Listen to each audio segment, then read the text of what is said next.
Yes sir है। Okay ठीक है। Yes sir. लास्ट वाली क्लास में हम लोगों ने कैपेसिटर फिल्टर किया था। Next is inductor filter, circuit बना हुआ है इंडक्टर फिल्टर का। ठीक है, तो लास्ट वाली क्लास में जब हमने कैपेसिटर फिल्टर कंप्लीट किया तो कंडीशन फाइनली जो कंडीशन थी वो क्या निकली, when we can use capacitor filter. Capacitor filter किस टाइप के सर्किट में यूज किया जा सकता है,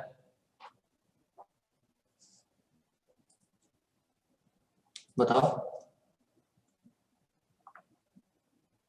हर एक सर्किट में कैपेसिटर फिल्टर लगा सकते हैं क्या हम? जिसमें एसी सिग्नल हो, जिसका आरएल हाई हो, जिसका आरएल हाई हो। क्लियर है, कैपेसिटर फिल्टर के लिए नेसेसरी कंडीशन थी, नेसेसरी एंड मस्ट। ठीक है, that is RL should be very high. जहां हैवी लोड हो, हाई लोड हो, उस जगह पे तो हम कैपेसिटर फिल्टर का यूज कर सकते हैं। बट ऐसे सर्किट जहां लो इम्पीडेंस है या आउटपुट इम्पीडेंस कम है, वहां हम इन कैपेसिटर फिल्टर यूज नहीं कर सकते। तो उस टाइप के सर्किट्स में जहां पे लो आरएल के साथ आप लोगों को फिल्टर की जरूरत है, we will use inductor filter. ठीक है, अब हम इसकी वर्किंग एक बार देखते हैं। ये सर्किट बना हुआ है, मैंने ब्लॉक डायग्राम के फॉर्म में बनाया, पूरा सर्किट नहीं बनाया। इनपुट सिग्नल, ठीक है, फुल वेव रेक्टिफायर। यहाँ rectifier basically half wave rectifier हम लोग इंडक्टर के साथ यूज नहीं करते, मैं बताऊंगा आगे। फुल वेव रेक्टिफायर इसलिए लिखा हुआ है। रेक्टिफायर का आउटपुट होगा इम्प्योर डीसी, ठीक है, प्योर डीसी नहीं होगा, इसलिए मैंने दोनों पार्ट लिखे हैं, आईएसी प्लस आईडीसी, यहाँ से जो पास होगा। Then inductor in series with RL, capacitor को शंट में यूज करते हैं। अब इंडक्टर की बात अगर मैं करूं तो एल के लिए जो इंडक्टेंस होगा XL, that is omega L. ठीक है, तो फॉर डीसी अगर बात करें, डीसी सिग्नल के लिए ओमेगा की वैल्यू 0 होगी, इसका मतलब एक्सएल 0। तो इंडक्टर कैसे बिहेव करेगा, शॉर्ट सर्किट। और सेम इंडक्टर एसी के लिए high frequency omega high, XL high होगा, ये बड़ी वैल्यू होगी। इसका मतलब कि ऑलमोस्ट ओपन सर्किट जैसे बिहेव करेगा। तो इंडक्टर के बिहेवियर की अगर हम बात करें तो डीसी के लिए इंडक्टर शॉर्ट सर्किट जैसे बिहेव करता है और एसी के लिए open circuit, kind of open circuit. Clear है, तो अब यहाँ पे देखते हैं एनालिसिस, क्योंकि हमारे पास इनपुट करंट दोनों का कॉम्बिनेशन है, एसी और डीसी का। तो जब ये करंट पास होगी तो एसी के लिए ये इंडक्टर किस तरीके से रिएक्ट करेगा, ओपन सर्किट, क्लियर है, या हैवी इंपीडेंस या हाई इंपीडेंस ऑफर करेगा। तो मेजॉरिटी पार्ट जो होगा एसी वोल्टेज का वो इसके अक्रॉस ड्रॉप होगा। कैसे समझते हैं ये बताओ। आप लोगों ने जैसे एक सर्किट पढ़ा हुआ वोल्टेज डिवीजन, ठीक है, ये है वोल्टेज V, दो रेसिस्टेंस लगे हुए हैं R1 और R2। अब मुझे बताओ कि वोल्टेज डिवीजन रूल जो है R2 और R1 की कंडीशन से कैसे निकाल सकते हैं। अगर यहाँ पे वोल्टेज V1 है, यहाँ वोल्टेज V2 है, ठीक है, R1 इक्वल टू R2 है, तो दोनों वोल्टेज बराबर होंगे। R1 ग्रेटर देन R2 है तो V1 ग्रेटर देन V2 होगा, R2 ग्रेटर देन R1 है तो V2 ग्रेटर देन V1 होगा। ठीक है, ये सभी लोगों ने पढ़ा वोल्टेज डिवीजन VR2 अपन R1 प्लस R2, जिसके अक्रॉस वोल्टेज कैलकुलेट करना है, उस रेसिस्टेंस से हम मल्टीप्लाई करते हैं। तो मेरे कहने का मतलब ये है कि जब हम इनपुट की बात करते हैं तो इनपुट की अगर वोल्टेज की मैं बात करूं, जो वोल्टेज लिंक होगा डीसी और एसी वाला पार्ट, तो एसी के लिए जो एक्सएल है वो बहुत हाई वैल्यू होगी, तो मैक्सिमम पार्ट यहाँ ड्रॉप होगा वोल्टेज का, एसी पार्ट, ठीक है, लोड पे बहुत कम होगा। दोनों तरीके से समझा रहा हूँ मैं, ठीक है। Maximum AC part will drop across inductor, ठीक है, लोड पे बहुत कम ही एसी वोल्टेज लिंक होगा। सेकंड, डीसी पार्ट के लिए ये शॉर्ट सर्किट है, तो पूरा का पूरा डीसी वोल्टेज लोड के अक्रॉस दिखाई देगा। इसका मतलब this inductor is blocking AC. ये क्या कर रहा है, अगर किसी सीरीज सर्किट में लगा हुआ है तो ये अपने से आगे एसी सिग्नल को नहीं जाने देगा। क्यों, मैक्सिमम एसी इस पार्ट पे जो है ड्रॉप हो गया, तो बहुत कम अमाउंट ऑफ एसी पास होगा यहाँ, क्योंकि अगर मैं इस पॉइंट की बात करूं मैं तो यहाँ एसी डीसी दोनों है, ठीक है। और इंडक्टर के जस्ट आगे जहाँ लोड लगा हुआ है वहां पे एसी वोल्टेज ड्रॉप बहुत कम होगा, पूरा का पूरा डीसी पास करेगा। तो इंडक्टर के बिहेवियर की बात हम कर रहे हैं कि अगर इंडक्टर सीरीज में लगाते हैं तो इंडक्टर जो है एसी को ड्रॉप ब्लॉक करता है और डीसी को अलाउ करता है। ये पॉइंट क्लियर है सभी लोगों को? बताओ जल्दी से, क्लियर है? इस सर्किट का एनालिसिस जो मैंने बताया तुम लोगों को कि इंडक्टर को हमने सीरीज में क्यों कनेक्ट किया है, ये सभी लोगों को क्लियर है ये ऑब्जर्वेशन?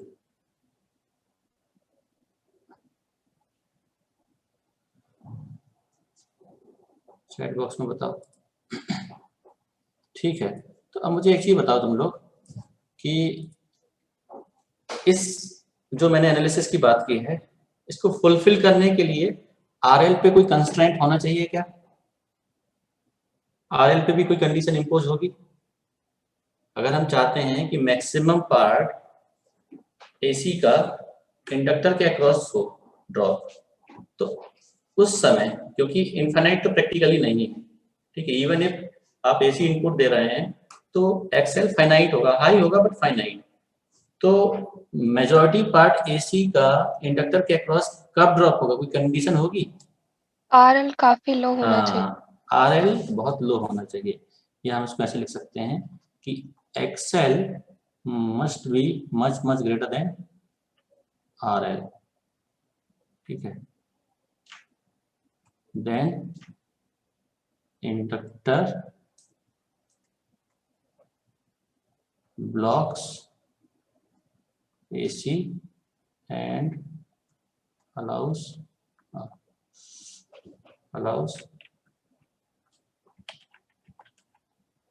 DC, ठीक है। ये पॉइंट क्लियर है सभी लोगों को? तो वर्किंग की ये बात हो गई कि अगर इंडक्टर को सीरीज में लगा दें हम और कंडीशन ये हो कि लोड रेजिस्टेंस लो है तो inductor will pass DC only, ठीक है। तो क्योंकि पहले वाले सर्किट में जहां लो आरएल है वहां पे कैपेसिटर फिल्टर प्रॉपर फंक्शनिंग नहीं देगा, इसलिए हमने इंडक्टर का यूज किया है। अब आते हैं रिपल फैक्टर कैलकुलेशन पे, जो हमने वहां पे भी किया था, यहाँ पे भी हम करेंगे। तो उसके लिए मैंने तुम लोगों को बोला था कि एक बार फूरियर सीरीज जो है देख के आना। कितने लोगों ने हाफ वेव रेक्टिफाइड सिग्नल का फूरियर सीरीज देखा है, कैलकुलेट किया? चैट बॉक्स में बताओ कितने लोगों ने कैलकुलेट किया है हाफ वेव रेक्टिफायर का फूरियर सीरीज?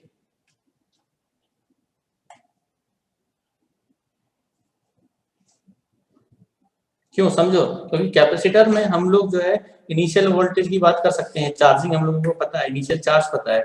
इंडक्टर के साथ वो हम नहीं कर सकते, इसलिए हम क्या कर रहे हैं यहाँ पे हम मैथमेटिकली जो है कैलकुलेट करेंगे कि इनपुट में हमारे पास जो सिग्नल है वो एसी डीसी दोनों का कॉम्बिनेशन है। तो उस सिग्नल से एसी पार्ट और डीसी पार्ट का अलग अलग एनालिसिस करूंगा मैं, so that we can calculate RMS value and DC value. तो कितने लोगों ने हाफ वेव रेक्टिफाइड सिग्नल का फूरियर सीरीज देखा है? जल्दी से बताओ जरा, किसी ने नहीं देखा क्या? देखा है सर। हाँ, और बाकी लोगों को क्लास में क्या क्या कहते हैं, अटेंडेंस बस चाहिए इसलिए आ जाते हो क्या? सर किया है पर पता नहीं सही है कि क्या वैल्यू आई है उसकी एसी की, मतलब ए नॉट ए एन की वैल्यू बताओ मुझे।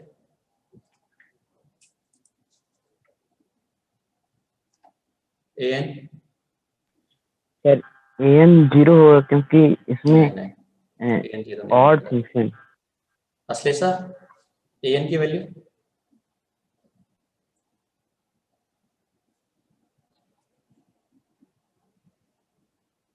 एन की वैल्यू बताओ कितनी आ रही है? ऑड के लिए -a/2 माइनस ए माइनस क्या आ रही है ऑड के लिए? माइनस,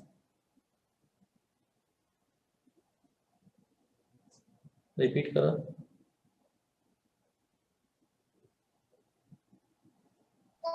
ऑड के लिए 0। ऑड के लिए 0 और इवन के लिए?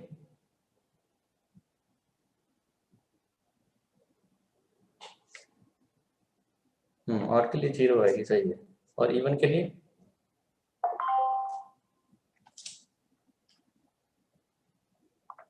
सर बहुत अजीब सी वैल्यू है।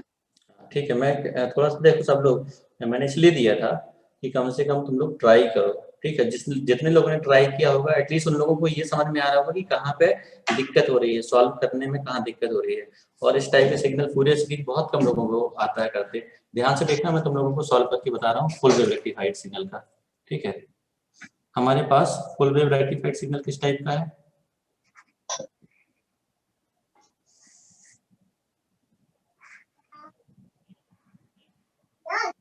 और हाफ वेव रेक्टिफाइड का सेम ही होगा सॉल्यूशन, बस एक पीरियड में 0 हो जाएगा signal. Suppose this is we T. ठीक है, अब देखो मैं इसको फंक्शन के फॉर्म में लिख रहा हूँ ताकि इसके पूरे चीज हम कैलकुलेट कर सकें। This is V max.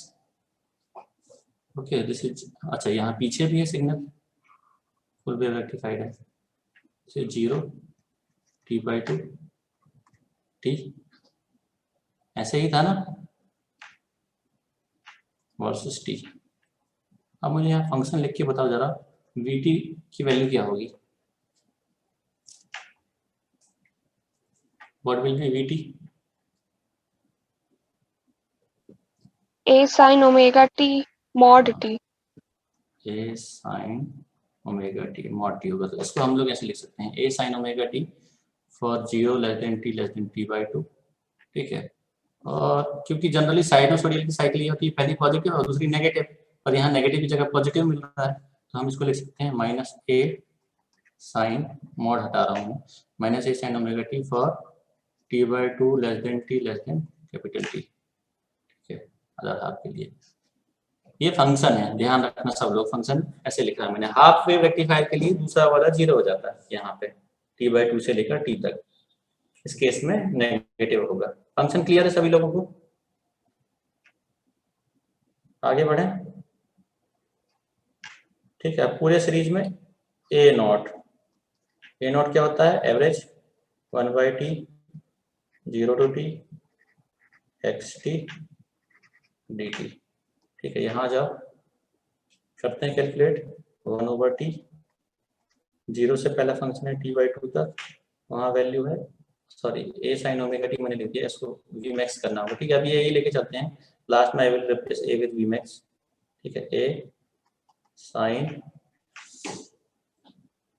Omega T D T plus same 1/t अलग से लिख दिया यहाँ, t/2 से t तक minus a sine omega T D t. ठीक है, अब देखो स्टेप बाय स्टेप जो मैं सॉल्व करूंगा, डिफिकल्टी कहाँ पे ध्यान से देखना। ए बाहर निकाल सकते हैं a/t दोनों से। ठीक है, पहले वाले फंक्शन का इंटीग्रेशन होगा साइन ओमेगा टी का minus cos omega t divide omega. ठीक है, ऐसे ही दूसरे वाले का भी होगा, तो पहले वाले की लिमिट 0 से t/2, दूसरा फंक्शन माइनस माइनस का प्लस हो गया। ठीक है, और समझो a/t हमने होल कॉमन लिया हुआ है, this can be written as cos omega T over omega और t/2 टू टी। ठीक है, अब लिमिट अप्लाई करो, कैसे करेंगे यहाँ देखो जरा ध्यान से। इस t की जगह हम t/2 रखेंगे, इस t की जगह, और ओमेगा की वैल्यू क्या होती है? यहाँ ओमेगा क्या है? Where omega equal to 2 over T. देखो जब 2 डिवाइड बाई टी के साथ t/2 मल्टीप्लाई होगा तो बचेगा क्या अपर लिमिट में? ये 2 पाई बाई टी हो गया और ये t/2। ठीक है, तो ओमेगा t/2 की वैल्यू कितनी होगी? बोलो, अनम्यूट करके बोलो जरा, पता लगे कि कुछ समझ में भी आ रहा है।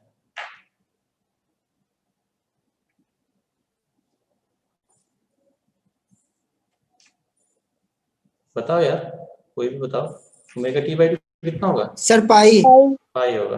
ठीक है, a/t बाहर, upper limit minus cos pi. ठीक है, ओमेगा भी बाहर लेके जाते हैं, माइनस कॉस पाई, और lower limit minus minus plus हो गया, plus cos 0 is 1। Second part, limit apply करो, ओमेगा टी की जगह टी रखोगे तो 2 पाई, तो ये cos 2 पाई माइनस cos पाई लोअर लिमिट में, ठीक है, होल बाहर निकालिए, suppose a bye omega T यहाँ पे निकला हुआ, ठीक है, ये अब सॉल्व करते हैं। माइनस cos पाई ये हो गया 2 प्लस ये हो जाएगा ये भी 2, a अपॉन ओमेगा को लिख सकते हैं 2 pi divide by T, T से टी कैंसिल, कितना आ गया 2a अपॉन पाई, a की वैल्यू वी मैक्स है तो 2 वी मैक्स अपॉन पाई, ये डीसी वैल्यू हो गई। ये सभी लोगों को क्लियर है क्या? टीसी वैल्यू मतलब a नॉट, जो हम लोगों ने फुल वेव रेक्टिफायर में ऑलरेडी मैंने ये सब किया हुआ है, तुम लोगों को दिखाया करके 2 V max by pi. Clear, जल्दी से बताओ, कंफ्यूजन है तो हाँ, तो a not equal to 2 V max over pi for full wave rectifier. अब आते हैं जल्दी से हम अगले पार्ट में मतलब कि an के कैलकुलेशन में।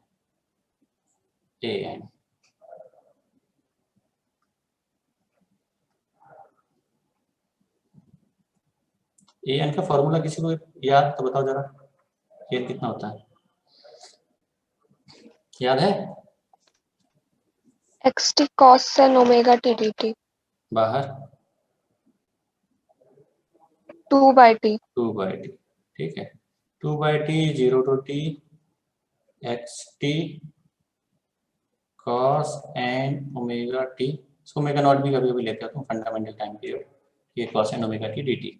अब यहाँ पे हम फिर से करते हैं सॉल्व, तो a n equal to 2 by t, पहला पार्ट होगा 0 से टी बाई 2, वहाँ फंक्शन की वैल्यू है, ठीक है। अभी फिर से मैं ए लेके चलता हूँ, लास्ट में I will replace A with we max, A sine omega T into cos N omega T D T plus T by 2 से लेकर टी तक, क्योंकि फंक्शन में हमने माइनस लगाया है, फंक्शन माइनस है तो मैंने बाहर प्लस को माइनस कर दिया, ठीक है।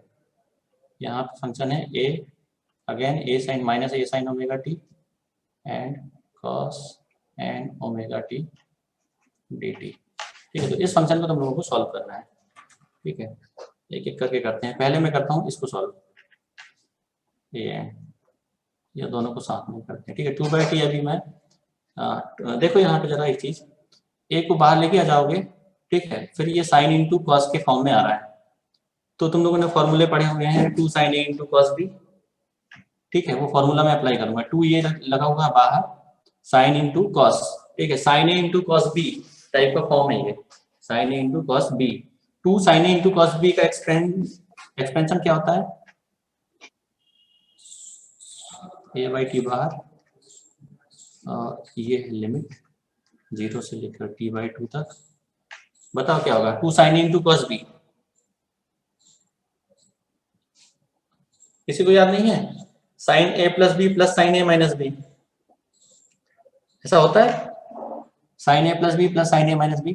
तो पहला पार्ट साइन, देखो इन दोनों को ऐड करोगे, दिस इज साइन ए की जगह ओमेगा टी और बी की जगह कॉस बी की जगह एन ओमेगा टी, तो ए प्लस बी में omega T plus N omega T, दोनों से ओमेगा टी कॉमन निकल आएगा, तो साइन ए प्लस बी की वैल्यू होगी N plus 1 omega T. 2 sine A into cos B equal to sine A plus B, यही होगा, plus sine A minus B, तो ए माइनस बी करोगे तो omega T minus N omega T, 1 minus N होगा, मैं minus common निकाल लेता हूँ, साइन माइनस थीटा से साइन माइनस साइन थीटा हो गया, sine N minus 1 omega T. ये एक्सपेंशन क्लियर है? Sine 2 sine A into cos B का फॉर्मूला अप्लाई किया है, sine A plus B plus sine A minus B, क्योंकि sine A minus B लिखा हुआ उसको मैंने बी माइनस ए करके माइनस साइन कॉमन बाहर ले लिया, sine minus theta equal to minus sine theta. जल्दी जल्दी बताओ, थोड़ा सा, बहुत टाइम लगेगा, नहीं तो ऐसे तुम लोग म्यूट वाले मोड में हो, समझ में आ रहा है कि नहीं आ रहा है? ये यहाँ तक क्लियर है?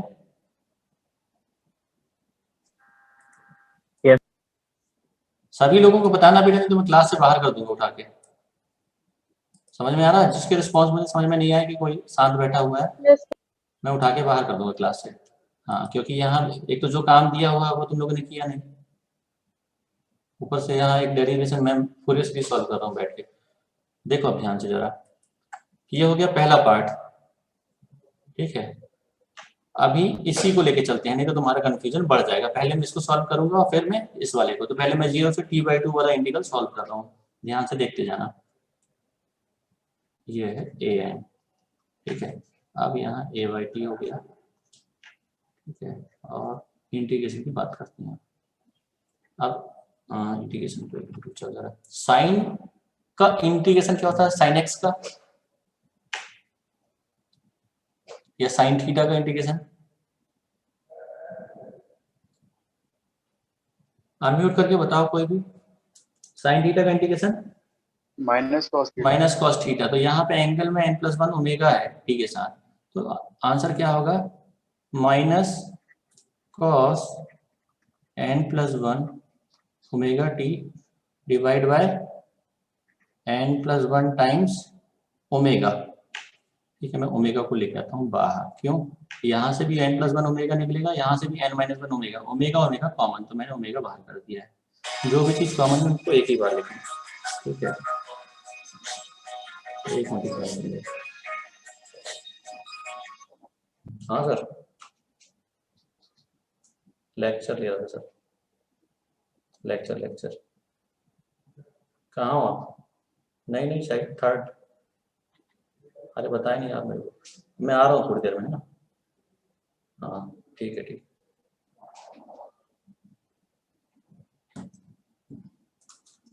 हाँ, तो ओमेगा मैंने कॉमन ले लिया। अब इस सेकेंड वाले का फिर से इंटीग्रेशन करेंगे तो minus minus will become plus cos n-1 omega t divide by n-1। Omega हमने कॉमन ले लिया है बाहर, with in a limit 0 to t/2। Clear? Step ध्यान से देखते जाना, ठीक है। a है, अब a/ओमेगा t, और अब लिमिट अप्लाई करता हूँ मैं, ठीक है। तो ये ध्यान से देखो लिमिट कैसे अप्लाई करते हैं, मैं यहाँ पे बता रहा हूँ तुम लोगों को। ये वैल्यू होती है 2π डिवाइड बाय, इसको पहले से रखोगे अगर तो हर जगह कॉम्प्लेक्सिटी बढ़ेगी लिखने में, इसलिए ओमेगा को भी ओमेगा ही रहने दिया था मैंने लास्ट तक। अब लिमिट अप्लाई करने के टाइम पे मैं इसकी वैल्यू लिखूंगा, omega equal to 2πt into upper limit में ये हो जाएगा t/2, तो t से t कैंसिल और 2 से 2, ठीक है। तो कभी भी t की जगह t/2 लिखोगे अगर ओमेगा के साथ, तो that will become pi only, 2 से 2 कैंसिल, t से t कैंसिल। तो ये वैल्यू क्या हो जाएगी? माइनस ऑफ कॉस n+1 पाई, ठीक है। Clear? Upon n+1 upper limit, ऐसे ही अपर लिमिट यहाँ अप्लाई करूंगा मैं, तो ये भी ओमेगा टी है तो पाई बन जाएगा, तो plus cos n-1 pi divide by n-1, और लोअर लिमिट 0 है तो 0 और ये भी 0, तो cos 0 1, यहाँ भी cos 0 1, but with negative sign, क्यों? लोअर लिमिट अप्लाई करें तो नेगेटिव नेगेटिव ये पॉजिटिव हो गया, प्लस 1 डिवाइड बाय n+1, और ये हो जाएगा -1 अपॉन n-1। ये पॉइंट क्लियर है यहाँ तक? बताओ लिमिट अप्लाई करने तक। Yes sir. ठीक है, अब ध्यान से देखना, an equal to a divide by omega T.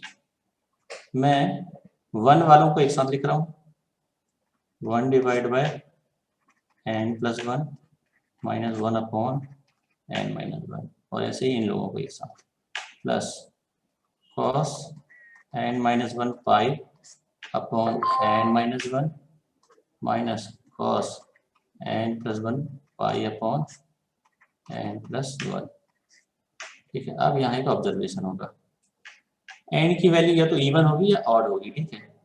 तो फॉर इवन n अगर इवन है तो हम ऑब्जर्वेशन देखते हैं, पहले वाले दोनों में तो कोई दिक्कत नहीं, यहाँ क्योंकि कॉस की वैल्यू हम लोगों को इंडिपेंडेंट है तो हम इसको देखते हैं। अगर E1 माइनस 1 करोगे तो क्या मिलेगा हमेशा, या E1 प्लस 1 करोगे, E1 में से एक कम कर दो या E1 में से एक बढ़ा दो तो हमेशा क्या मिलता है, ऑड। ध्यान रखना कोई भी इवन नंबर लो आप, उसमें एक पीछे जाओगे तो भी ऑड होगा और एक आगे जाओगे तो भी ऑड। क्यों, ऑल्टरनेट सिस्टम होते हैं हमारे पास 1 2 3 4 5 6, तो हर इवन के बाद ऑड फिर इवन, मतलब even is surrounded by odd और odd surrounded by even.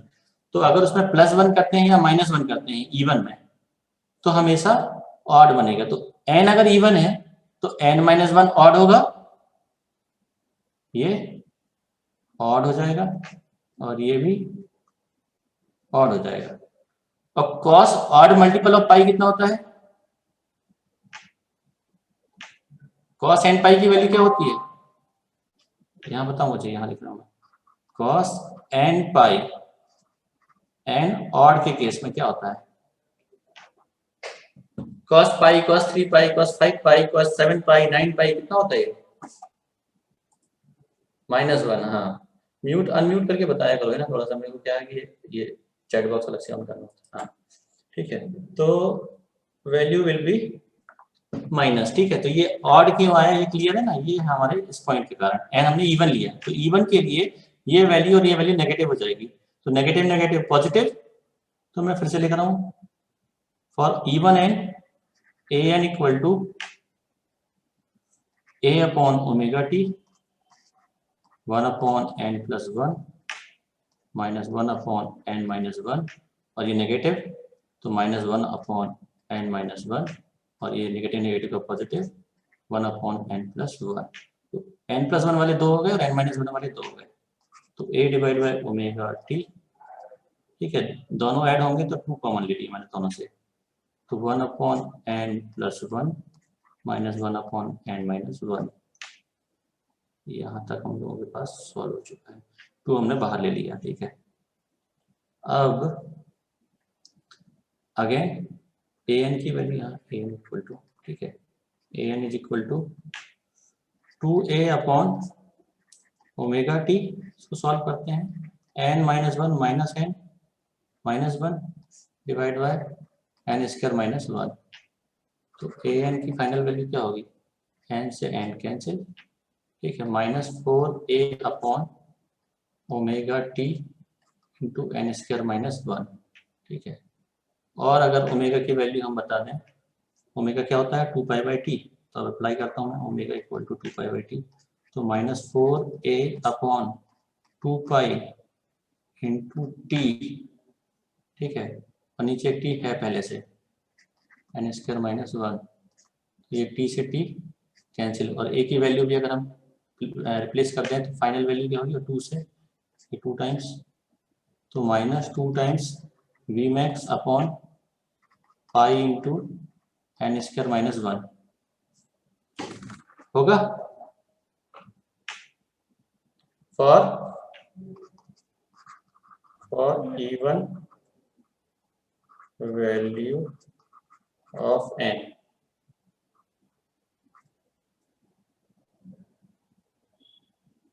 Clear है ये सभी लोगों को कि ए एन की वैल्यू ये होगी फाइनली फॉर इवन वैल्यू। इसको मैं नीचे बॉक्स बना के रख देता हूँ। अभी सॉरी, ए एन का एक पार्ट निकाला, अभी तो पूरा नहीं निकला। ठीक है, अभी डायरेक्टली ए एन नहीं लिख सकते, अभी एक पार्ट है, दूसरे में भी जाएंगे अभी। तो ये यहाँ पे एक और एनालिसिस करते हैं हम ऑड के लिए। ध्यान रखना मैंने अभी एक पार्ट बस लिखा है, अभी दूसरा वाला पार्ट कैलकुलेट नहीं किया है। ऑड अगर करोगे तो ऑड -1 क्या होगा,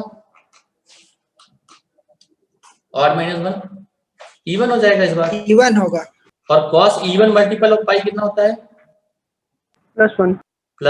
तो ये वाला देखो ध्यान से जरा, यही मैं बता दे रहा हूँ ना, सॉल्व नहीं करूंगा। 1 अपॉन n माइनस 1 प्लस होगा ये, और ये माइनस है तो ये दोनों कैंसिल हो जाएंगे, और ये वाला टर्म ये वाला भी पॉजिटिव हो जाएगा +1, तो -1 अपॉन n प्लस 1, और पहले लिखा हुआ है +1 अपॉन n प्लस 1, तो सारे टर्म्स कैंसिल हो जाएंगे। इसका मतलब an की वैल्यू कितनी होगी, 0 होगी।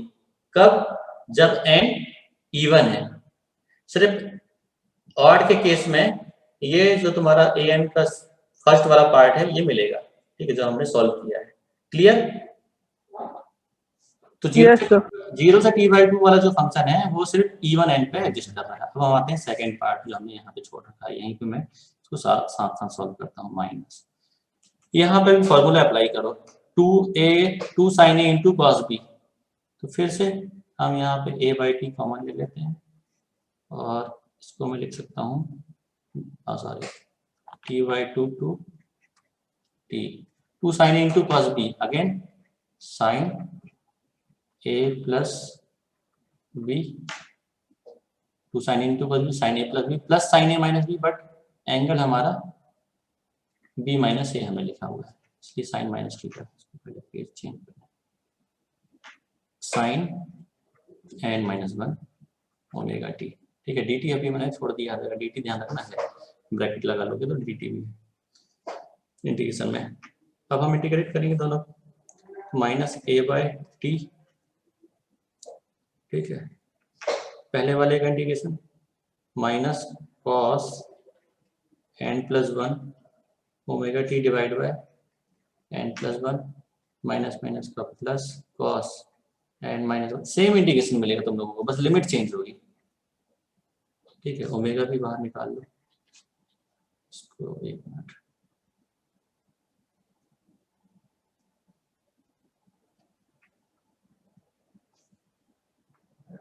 पहले और दूसरे वाले फंक्शन में अगर बात करूं मैं तो सिर्फ लिमिट चेंज होगी, बाकी कोई भी चेंज नहीं होगा। यहाँ पे n माइनस 1, ठीक है, ब्रैकेट, यहाँ भी bracket, with in a limit ये चेंज होगी, t/2 टू t। ठीक है, minus a upon omega T. अब लिमिट में अप्लाई करता हूँ तो फिर से अब ओमेगा टी में ओमेगा को रिप्लेस, सॉरी टी को रिप्लेस करेंगे हम, यहाँ पे फर्स्ट लिख देता हूँ ओमेगा इक्वल टू 2π/t, और नाउ टी इज टी, तो टी से टी कैंसिल, तो ये even multiple of pi form करेगा। तो मैं यहाँ पे लिख सकता हूँ इसको माइनस कॉस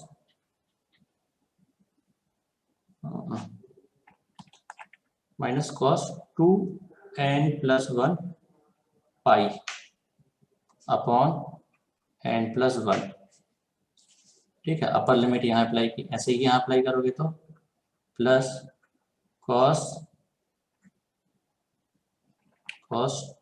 2n माइनस 1 पाई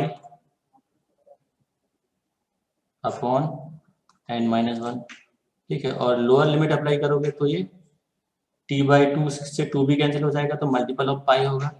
लोअर लिमिट में माइनस माइनस का प्लस, ये वाली वैल्यू हो जाएगी cos n प्लस 1 पाई, टी को ऊपर लिख दिया है, डिवाइड बाय n प्लस 1, और अगली टर्म यहाँ कॉस नीचे वाले लिखा है। टर्म में आपने ओमेगा टी नहीं लिखा सर, हाँ, कॉस ये वाले वाले, टर्म में आपने ये वाली इसमें है ना, इससे। हाँ, ओमेगा टी।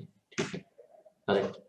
ठीक है, एक और यहाँ थोड़ा सा देखो स्पेस कम है, इसलिए मैं जो है वहाँ नीचे लिख दे रहा हूँ, यहाँ स्पेस कम है, अगली वैल्यू प्लस की माइनस हो जाएगी ये। ठीक है, मैं यहाँ नीचे लिख रहा हूँ, this value will become cos n minus 1 pi upon n minus 1। ठीक है, ये होगा तुम्हारा फाइनल। ये देखो विथ इन अ लिमिट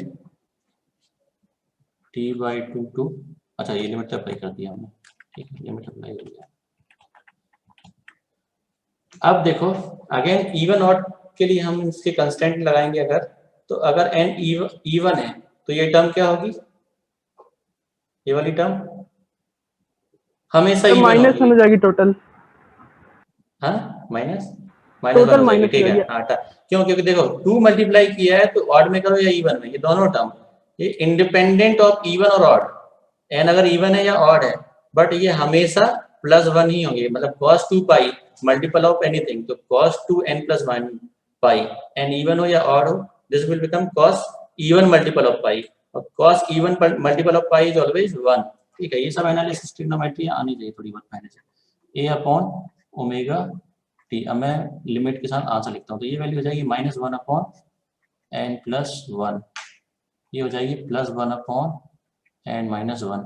ये देखें, ये अगर n इवन है तो ये ऑड हो जाएगा n इवन के केस में। ठीक है, और ये वाला भी ऑड। ठीक है, तो cos ऑड मल्टीपल ऑफ पाई -1, और ये कॉस ऑड मल्टीपल ऑफ पाई, ये भी -1 माइनस माइनस का प्लस n-1। तो ये कब वैलिड होगा? एंड इवन के केस में। ये लाइन क्लियर है जो अभी मैंने लिखी?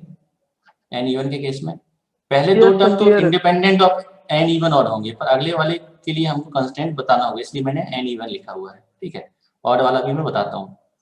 फिर इसकी वैल्यू लिख सकते हैं हम -a/ωt। देखो माइनस माइनस और प्लस प्लस दोनों सेम साइन वाले हैं, तो फाइनल वैल्यू क्या हो जाएगी? 2 हमने बाहर निकाल लिया, तो 1/n-1 -1/n+1। ठीक है, फाइनल 2a, इसकी वैल्यू होगी, एक कोई मतलब होगा,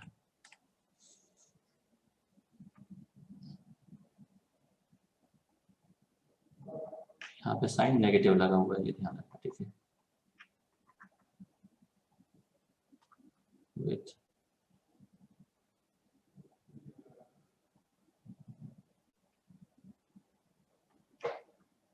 ये -2a/ωt, और ये वैल्यू हो जाएगी n+1 -n+1 divide by n² -1। Clear?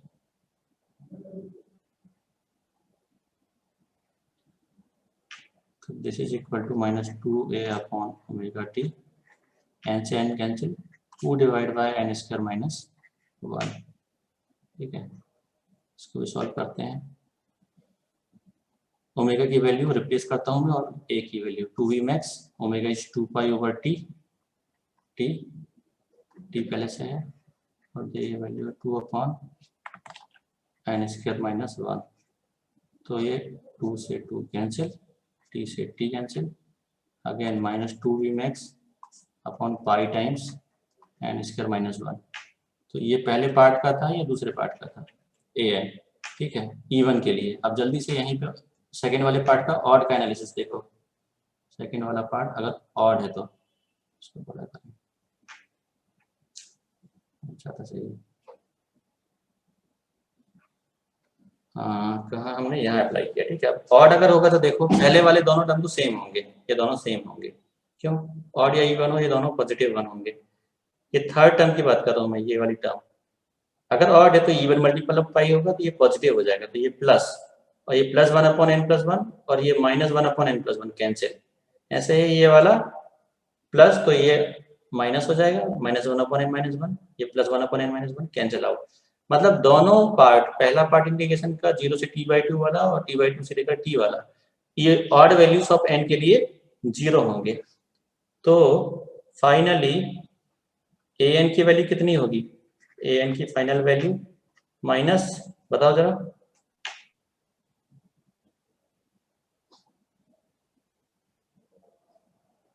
दोनों को ऐड कर देंगे ना, दोनों पार्ट को। पहला पार्ट से जो है 0 से t/2 के लिए मैंने ये निकाला है, और t for 0 less than t/2, और this is for t/2 less than t, sir -4 times हो जाएगा। -4 टाइम हो जाएगा, -4vmax upon pi into n² -1।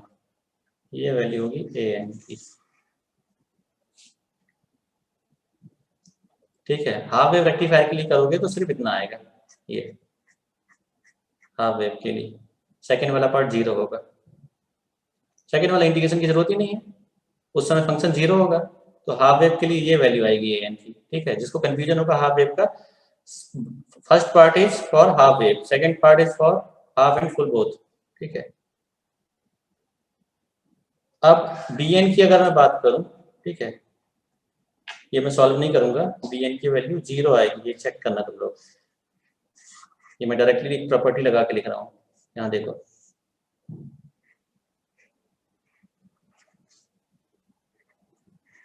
ठीक है। इस सिग्नल की अगर मैं बात करूँ v ऑफ t, तो ये किस टाइप का सिग्नल है?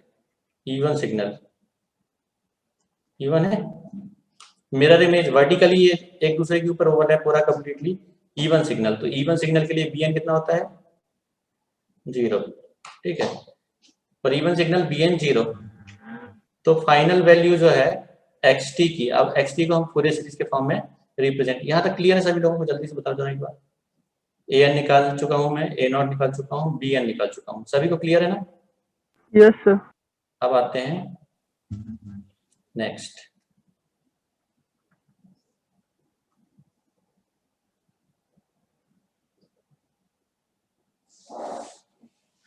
Now we can write v of t, जो तुम्हारा सिग्नल आउटपुट है, मीन्स इंडक्टर पे जो half wave full wave rectifier का जो आउटपुट है, उस वोल्टेज को मैं अब AC DC के सम के फॉर्म में लिख सकता हूँ, जो मैंने स्टार्टिंग में तुम लोगों को बताया था। क्या होगा ये? 2V max upon pi A0, ठीक है, A0 plus summation of n equal to minus infinite to infinite an क्या है तुम्हारा? an है -4V max upon n square minus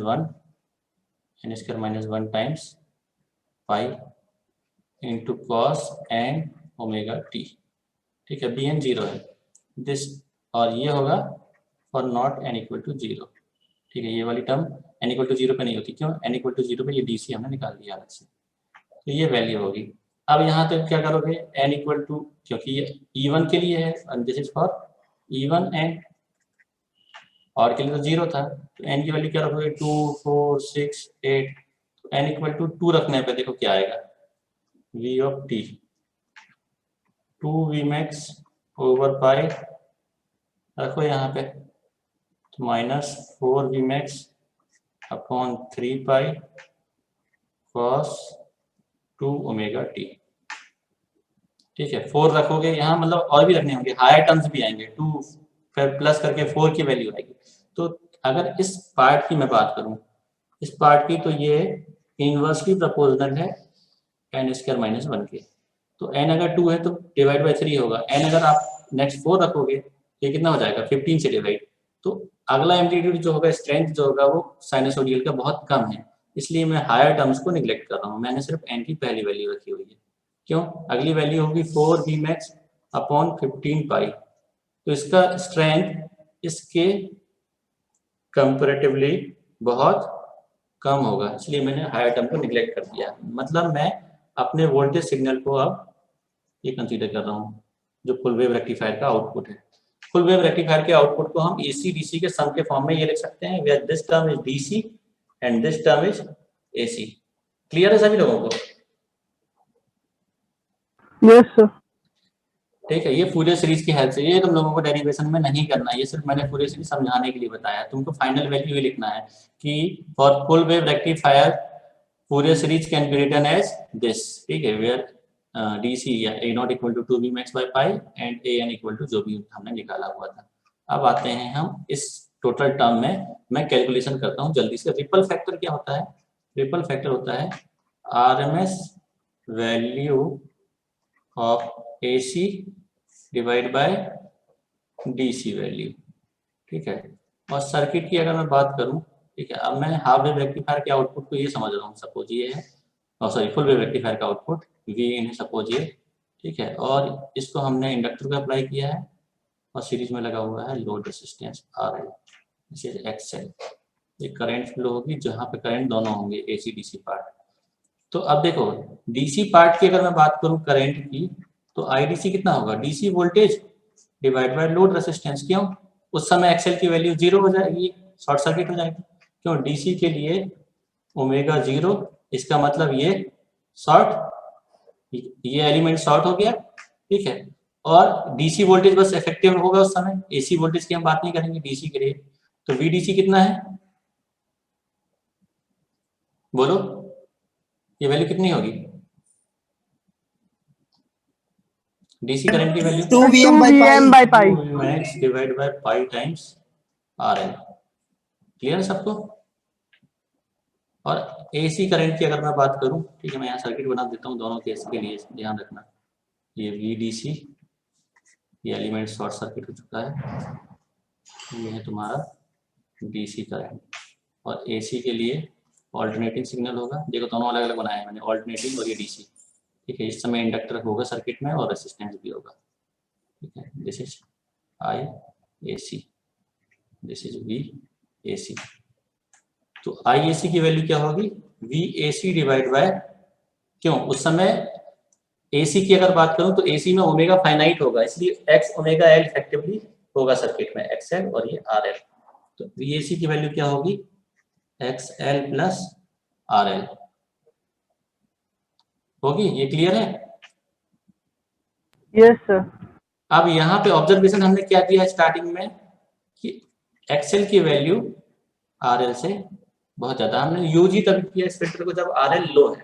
तो XL प्लस RL की वैल्यू को हम अप्रोक्सीमेटली क्या लिख सकते हैं, एक्सेल एक्सेल। XL। क्लियर है? नाउ अप्रोक्सीमेशन जो आपने अप्लाई किया है, according to that this can be written as XL। ठीक है, यहाँ पे मैं लिख देता हूँ वो approximation, XL plus RL is almost equal to XL। तो अब यहाँ IAC, ठीक है, निकालते हैं IAC पहले। VAC कितना है, ये हमने जो ऊपर लिखा हुआ है वोल्टेज, वहां से VAC ये है, -4 VM अपॉन 3 पाई ठीक है, अपॉन ओमेगा एल। ठीक है, -4 Vmax अपॉन 3 पाई, ठीक है, और अपॉन ओमेगा एल, ठीक है। स्पेसिफिकली अब देखो XL, यहाँ ध्यान से ऑब्जर्वेशन देखो, XL इक्वल टू होता है ओमेगा एल या जे ओमेगा एल, तो मैग्नीट्यूड में जे निगलेक्ट कर दिया मैंने, ठीक है। तो ओमेगा की वैल्यू देखो, मैंने जब यहाँ पे ओमेगा लिखा तो ओमेगा किससे रिप्लेस होगा, 2 pi nu 2 pi nu. New नहीं होता, 2 पाई एफ होता है ना, 2 पाई बाई टी सर या 2 पाई एफ। फ्रीक्वेंसी हुई हो गया ना। अच्छा हाँ, हाँ 2 pi f. Sir. Nu nu तो बेटा वो होता है h nu, sir c by lambda no sir, frequency को भी न्यू बोलते हैं ना। Of speed of light divide by wavelength. हाँ, ठीक है। तो यहाँ पे 4 Vmax upon 3 pi into omega, observation में क्या बोल रहा हूँ वो ध्यान से देखो जरा, ठीक है। ऑब्जर्वेशन ये है कि हमारा जो सोर्स वोल्टेज है वो मैंने किस कंडीशन में कैलकुलेट किया है, मैंने हायर टर्म को जब निग्लेक्ट कर दिया, यहाँ ध्यान से देखो, ये मैंने हायर टर्म निग्लेक्ट किए हुए हैं, मैंने ओमेगा की मतलब एन की वैल्यू एन इक्वल टू 2 पे ये लिखा हुआ है, ठीक है। उस समय सिग्नल की फ्रीक्वेंसी कितनी है, ओमेगा कितना है, 2 ओमेगा। तो एक्सएल क्योंकि फ्रीक्वेंसी सेलेक्टिव है, इंडक्टर की वैल्यू फ्रीक्वेंसी सेलेक्टिव है, तो हम ओमेगा एल की जगह कितना लिखेंगे, XL equal to omega L होता है, और फ्रीक्वेंसी 2 टाइम्स है सिग्नल की, मतलब ये फ्रीक्वेंसी डिसाइड होती है सोर्स से। एक्सएल में ओमेगा एल जो है, ओमेगा की वैल्यू कितनी होगी, जितना सोर्स में ओमेगा होगा। तो एक्चुअली ओमेगा की जगह यहाँ पे 2 ओमेगा 2 लिखा टाइम्स जाएगा, आएगा। हाँ ठीक है, 2 ओमेगा लिखा जाएगा। तो ये वैल्यू कितनी आ जाएगी, -2 Vmax upon 3 times pi into omega L. Clear है, ये इतना हो जाएगा। यस अब क्योंकि ये एसी वैल्यू और हमको निकालना क्या है, एसी सिग्नल का आरएमएस, ये एसी की मैक्सिमम वैल्यू है, कॉस को मैंने मैक्सिमम 1 कर दिया है क्योंकि, तो आई एसी पीक वैल्यू है, आरएमएस वैल्यू कैसे निकालते हैं, सर √2 से डिवाइड कर देंगे। √2 से डिवाइड हो जाएगा। आई एसी आरएमएस क्यों, क्योंकि ये साइन फुल वेव रेक्टिफायर में हम लोगों ने पढ़ा हुआ है, RMS value maximum divide by √2 होती है, इसको आई एसी मैक्स लिख सकते हैं। क्यों, क्योंकि साइन कॉस की वैल्यू मैंने उसमें 1 कर रखी है। तो डिवाइड बाय √2 करोगे तो ये वैल्यू क्या जाएगी, -√2 टाइम्स Vmax अपॉन 3 पाई ओमेगा एल। क्यों, डिवाइड बाय √2 करोगे तो 2 और डिवाइड बाय √2 में ये -√2 हो जाएगा, ठीक है। मैग्नीट्यूड भी हमको सिर्फ मैग्नीट्यूड की बात करना है, एक्चुअली साइन भी हमने नेगेटिव लिया हुआ, जरूरत नहीं है, ठीक है। तो यहाँ पे रिपल फैक्टर क्या होगा, इस टर्म का रेशियो √2 Vmax, ठीक है, इसलिए मैं साइन हटा दे रहा हूँ, अब रिपल फैक्टर में साइन की जरूरत नहीं है, इंटू ओमेगा एल और divide by DC current, DC current कितनी है, 2 Vmax divide by 5 times R L. ये वैल्यू कितनी आ रही है जल्दी से बताओ जरा, √2 आर एल डिवाइड बाय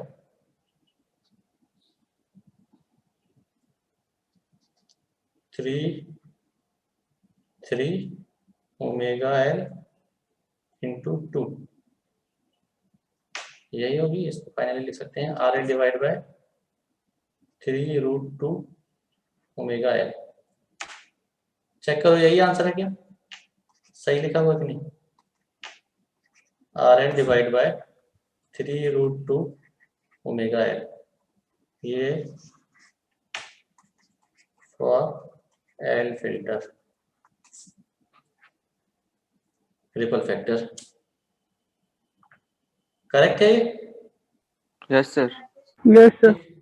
तो यहाँ पे देखो आर एल आ रहा है न्यूमरेटर में, और इसीलिए r l must be low, then only ripple factor कम होंगे, ठीक है। और एल जितना बड़ा होगा उतनी ही अच्छी बात है, ठीक है। तो ये कम्प्लीटली मैथमेटिकल पोर्शन था हमारे इंडक्टर फिल्टर का, जो मैंने एक्सप्लेन किया है। तुम लोगों को फूरियर सीरीज समझने के लिए मैंने बताया है, ठीक है। ध्यान से एक बार ये डेरिवेशन फिर से देखना, वीडियो लेक्चर फिर से देखना, और जितने लोगों को कंफ्यूजन है वो ये फूरियर सीरीज को सॉल्व करो, A0 AN कैलकुलेट करो, देन VT को ACDC के टर्म में लिख के हम RMS वैल्यू कैलकुलेट करेंगे। सिर्फ इतना किया है। अगली वाली क्लास में अब नेक्स्ट टॉपिक है LC फिल्टर, ठीक है। तो LC को करूंगा मैं, एक ही क्लास हार्डली लूंगा, और उसके बाद हम लास्ट टॉपिक करेंगे सिलेबस का रेगुलेटर। किसी को कोई कंफ्यूजन है, डाउट? No sir. अगली वाली क्लास में तुम लोग बताना, मुझे पता है बहुत कम लोगों को ये डेरिवेशन समझ में आया है, क्योंकि जितनी स्पीड में मैंने किया है आज, ठीक है। अभी वैसे मेरे पास टाइम नहीं है, तो नेक्स्ट वाली क्लास में कंफ्यूजन्स जो भी डाउट हैं वो सब जो है कलेक्ट करके रखो, जितने लोग पढ़ रहे हैं, क्योंकि मैक्सिमम 70% लोगों को तो मतलब ही नहीं है क्या चल रहा है। तो जिनको डाउट्स है वो डाउट इकट्ठे करके रखना, नेक्स्ट वाली क्लास में मैं देखूंगा। और सिर्फ एक और चीज बताऊंगा मैं तुमको, LC फिल्टर। हाँ बताओ सर। वो वहाँ पे एक्सेल की वैल्यू 2 ओमेगा एल क्यों लिखी है आपने? एक्सेल बेटा इसलिए 2 ओमेगा एल लिखा हुआ है कि आप अगर सोर्स की बात करो, ठीक है, यहाँ पे जो हमारा सोर्स जो मैंने AN निकाला हुआ है, ठीक है। तो इस AN में मैंने n इक्वल टू 2 रखा, तो सोर्स की फ्रीक्वेंसी 2 ओमेगा हो गई कॉस। हम क्या बोलते हैं, A साइन ओमेगा टी या A कॉस ओमेगा टी। तो एक्चुअली यहाँ ओमेगा की जगह क्या लिखा हुआ है, 2 ओमेगा। तो जो फ्रीक्वेंसी सेलेक्टिव एलिमेंट की फ्रीक्वेंसी होती है वो सोर्स आपने क्या लगा के रखा हुआ है उस पर डिपेंड करती है। इसका मतलब क्या है, जैसे मान लो ओमेगा की वैल्यू मान लो 50 रेडियन पर सेकेंड है, तो सोर्स की फ्रीक्वेंसी कितनी हो जाएगी, ओमेगा की वैल्यू अगर 50 रेडियन है तो सोर्स फ्रीक्वेंसी कितनी हो जाएगी, 100 हो जाएगी। तो जो फ्रीक्वेंसी सिलेक्टिव एलिमेंट एक्सएल में ओमेगा होगा वो कितना होगा, 100 होगा, ना कि 50। क्यों? क्योंकि सोर्स की फ्रीक्वेंसी 100 है, तो फ्रीक्वेंसी सिलेक्टिव एलिमेंट की फ्रीक्वेंसी भी 100 होगी। तो अगर आप यहाँ सिर्फ ओमेगा से रिप्लेस करोगे एक्सएल को, यहाँ आप सिर्फ ओमेगा लिखोगे, तो एक्चुअली आपकी सोर्स की फ्रीक्वेंसी 2 ओमेगा है और आपने यहाँ ओमेगा लिख दिया, ये गड़बड़ हो जाएगा। इसलिए XL equal to 2 times omega L लिखा हुआ है, क्योंकि source frequency omega not equal to 2 omega है। क्लियर है? वैसे क्या किया जाता है कि सोर्स को ओमेगा नॉट लिख देते हैं हम लोग, तो वो 2 ओमेगा नॉट होगा। एक्चुअली ओमेगा नॉट तुम लोगों को कंफ्यूजन हो रहा है, ठीक है। ओके, अगली वाली क्लास में मिलते हैं।